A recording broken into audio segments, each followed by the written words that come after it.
வணக்கம், நான் உங்க friend Jaya Srinivasan. Welcome to veggies recipe.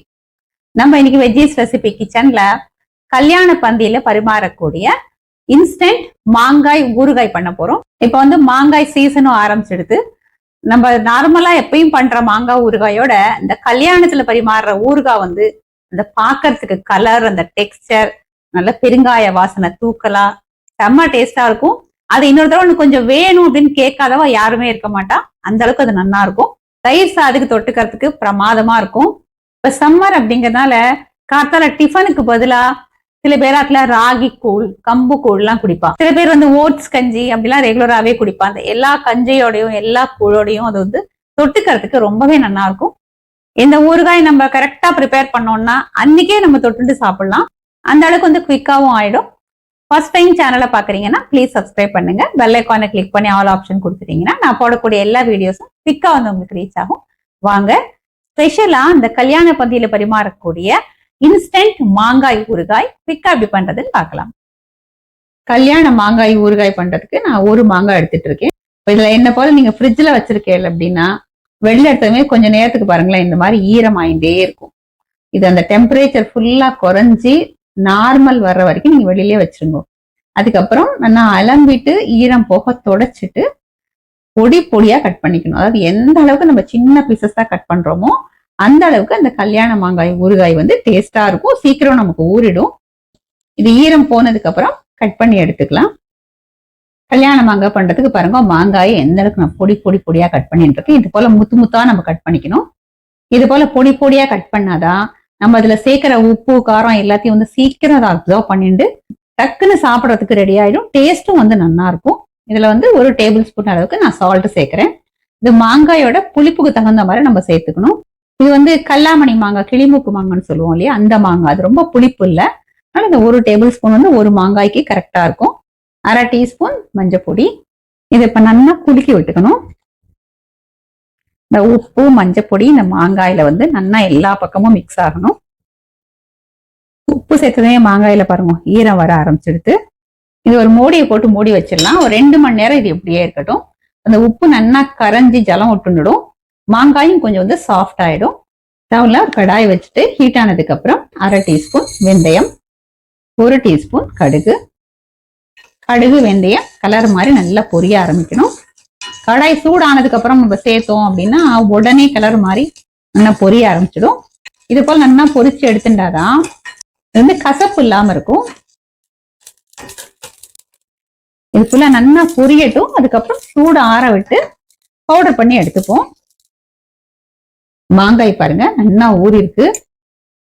நான் 2 மணி நேரம் ஊற வச்சா போறோம்னு சொல்லியிருந்தேன். ஆக்சுவலா 2 மணி நேரம் ஊற வச்சாலே போறோம். இது ஓவர் நைட் ஊறி இருக்கு. இதுல அப்புறம் மிக்ஸ் பண்றதுக்கு எனக்கு டைம் இல்லை. அதனால அப்படியே விட்டுட்டேன். நைட் ஃபுல்லா நல்லா ஊறி கலரும் மாறி இருக்கு பாருங்க. ஸ்டவ்ல அதே கடாய் வச்சிருக்கேன். ஒரு 1/4 கப்பு எண்ணெய் விட்டுக்கலாம். எண்ணெய் சூடானதும் 1 டீஸ்பூன் கடுகு. கடுகு நல்லா பொரிஞ்சதும் அரை டீஸ்பூன் பெருங்காயம். பெருங்காயம் நல்லா பொரிஞ்சு வந்துடுது. ஸ்டவ் ஆஃப் பண்ணிக்கலாம். இது கொஞ்சம் சூடு ஆறட்டும். அதுக்குன்னு ரொம்ப ரூம் டெம்பரேச்சருக்கு வர வேண்டாம். லேசா சூடு இருக்கணும். அதுக்குள்ள நம்ம வறுத்திருக்கோம் இல்லையா வெந்தயம் கடுகு, அதை நம்ம பொடிச்சுன்னு வந்துருவோம். நம்ம தாளிச்சோம் இல்லையா, இந்த எண்ணெய் ஓரளவு சூடு கம்மியா இருக்கு. ரொம்ப கொதிச்சுன்றது இல்லையா, அந்த சூடு இல்லாம சூடா தான் இருக்கு. இப்ப தொட முடியாது, அந்த அளவுக்கு சூடு இருக்கு. இந்த எண்ணெயில 2 டேபிள் ஸ்பூன் காஷ்மீரி மிளகாய் பொடி சேர்க்கிறேன். நம்ம வறுத்த கடுகு வெந்தயம் இது போல நான் பொடி பண்ணி வச்சிருக்கேன். இந்த பொடியும் சேர்த்துக்கலாம். எண்ணெய் ரொம்ப சூடா இருக்கும்போது நம்ம மிளகாய் பொடியை சேர்த்தோம்னா கலர் மாறிடும்.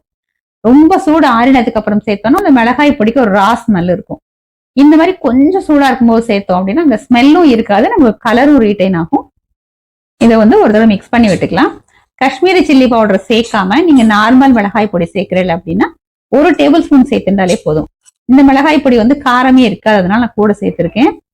இதுலயே இந்த மாங்காய் பீசஸும் நம்ம சேர்த்துக்கலாம். இது நீங்க 4 படம் வச்சுக்க போறீங்க அப்படின்னா எண்ணெய் கொஞ்சம் அதிகமா சேர்த்துக்கோங்க. இது கொஞ்சமா தான் போட்டிருக்கேன். இது நான் 1 வாரத்துல யூஸ் பண்ணிடுவேன். அதனால அந்த எண்ணெய் கம்மியா சேர்த்திருக்கேன். நீங்க 1 மாசம் வச்சுக்க போறீங்க அப்படின்னா அரை கப் அளவுக்கு எண்ணெய் சேர்த்துக்கோங்க. இந்த வெயில் காலத்துக்கு தயிர் சாதம் இந்த மாங்காய் ஊறுகாய் சூப்பரா இருக்கும். நல்லா மிக்ஸ் பண்ணியாச்சு. எல்லாத்தையும் மிக்ஸ் பண்ணதுக்கு அப்புறம் இது கொஞ்சம் கூட தண்ணி விட இந்த அளவுக்கு ட்ரையா இருக்காது. நல்லா சூடு ஆறினதுக்கு அப்புறம் கண்ணாடி பாட்டிலையோ இல்லைன்னா ஜாடிலையோ ஸ்டோர் பண்ணி நம்ம ஃப்ரிட்ஜ்ல வச்சுக்கலாம். ஒரு நாள் வந்து இது வெளியிலேயே இருக்கட்டும். அப்பதான் அந்த உப்பு காரம் இந்த மாங்காயில் இருக்கிற புளிப்பு எல்லாம் ஒண்ணு சேர்ந்து நல்லா ஊறும். அதுக்கப்புறம் ஃப்ரிட்ஜ்ல வச்சுக்கோங்க. இது போல எண்ணெய் கம்மியா நீங்க விட்டேல் அப்படின்னா இது ஒரு வாரம் வரைக்கும் நல்லா இருக்கும். கொஞ்சம் எண்ணெய் நல்லா மிதக்க விட்டோம் அப்படின்னா ஒரு மாசம் வரைக்கும் நம்ம ஃப்ரிட்ஜ்ல வச்சு யூஸ் பண்ணிக்கலாம். கல்யாண பந்தி மாங்காய் ஊறுகாய் அப்படியே தகதகன்னு மின்றது ஃபர்ஸ்ட் கிளாஸா ரெடி ஆயிடுது. அப்படியே பார்த்தாலே வந்து வாயில் எச்சில் ஊறுது, சாப்பிடும் போல ஆசையா இருக்கு. நம்ம இந்த பெரிய விருந்து ஒரு பக்கம் வச்சுட்டு ஒரு பக்கம் தயிர் சாதமும் இந்த மாங்காய் ஊறுகாயும் வச்சுட்டோம் அப்படின்னா அது இந்த சம்மருக்கு எல்லாருக்குமே இந்த தயிர் சாதம் இந்த ஊறுகாய் சாப்பிடலாம் அப்படின்னு தான் தோணும். இந்த பெரிய விருந்து சாப்பிட்டு கிடைக்காத ஒரு சாட்டிஸ்பாக்சன் நமக்கு இந்த தயிர் சாதம் மாங்காய் ஊறுகாயிலே கிடைச்சிடும். இந்த மாங்காய் ஊறுகாய நம்ம தயிர் சாதத்தோட டேஸ்ட் பண்ணி பார்க்கலாம். பழமொழியே இருக்கே, மாதா ஊட்டாத சாதத்தை மாங்காய் ஊட்டும் அப்படின்னு. அது என்னமோ ரொம்ப உண்மைதான். ஆக்சுவலா அப்படி சும்மா சாப்பிட்டாலே ரொம்ப நல்லா இருக்கும். இந்த மாங்காய் ஊறுகாயோட தயிர் சாதத்தை நம்ம டேஸ்ட் பண்ணி பார்க்கலாம். பிரமாதமா இருக்கு. உப்பு புளிப்பு காரம் எல்லாமே கரெக்டா இருக்கு. இது ஒரு நாள்ல வந்து நல்லா ஊறிடும். அடுத்த நாள் டேஸ்ட் பண்ணி பாருங்க. ஏதாவது கம்மியா இருக்கு அப்படின்னு தோணிச்சுன்னா நம்ம அப்ப சேர்த்துக்கலாம். அடிக்கடி பண்ணிக்க முடியும் அப்படின்னா எண்ணெய் கம்மியா சேர்த்து இந்த மாதிரி பண்ணிட்டு நீங்க பாட்டில்ல ஸ்டோர் பண்ணி ஃப்ரிட்ஜ்ல வச்சுட்டேன்னா ஒரு வாரம் வரைக்கும் நம்ம யூஸ் பண்ணிக்கலாம். இல்ல நமக்கு டைம் இருக்காது, பண்ணும்போதே கொஞ்சம் நிறைய பண்ணிடுறோம் அப்படின்னா கொஞ்சம் எண்ணெயை தாராளமா விட்டு பண்ணிட்டோம்னா ஃப்ரிட்ஜ்ல ஒரு மாசம் வரைக்கும் நல்லா இருக்கும்.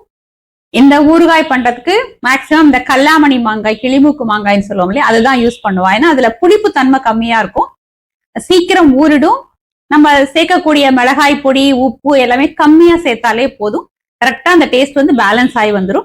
ரொம்ப புளிப்புள்ள மாங்காய் நம்ம எடுத்துட்டோம்னா காரம் உப்பு எல்லாமே நம்ம அதிகமா சேர்க்கிற மாதிரி இருக்கும். கிளிமூக்கு மாங்காய் கிடைக்கல அப்படின்னா கூட புளிப்பு இல்லாத மாங்காய் எது வேணாலும் எடுத்துக்கலாம். அந்த நார் எல்லாம் இல்லாம இருக்கும் இல்லையா, அந்த மாங்காய் எடுத்துக்கோங்க. சாஃப்டா சீக்கிரம் ஊறிடும். இந்த மாதிரி நம்ம போட்டோம் அப்படின்னா அந்த காலத்துல பெரியவாள்ல இருந்து இப்போ வர அந்த சின்ன குழந்தைகள் வரைக்கும் எல்லாருக்குமே அது ரொம்ப பிடிக்கும்.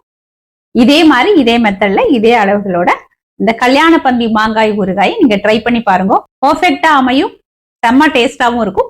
ட்ரை பண்ணி பார்த்துட்டு எப்படி வந்ததுன்னு கமெண்ட்ல சொல்லுங்க. லைக் பண்ணுங்க, உங்க ஃப்ரெண்ட்ஸ் அண்ட் ஃபேமிலியோட ஷேர் பண்ணுங்க. இன்னொரு புது ரெசிபியோட நாளைக்கு நான் உங்களை மீட் பண்றேன். தேங்க்ஸ் ஃபார் வாட்சிங்.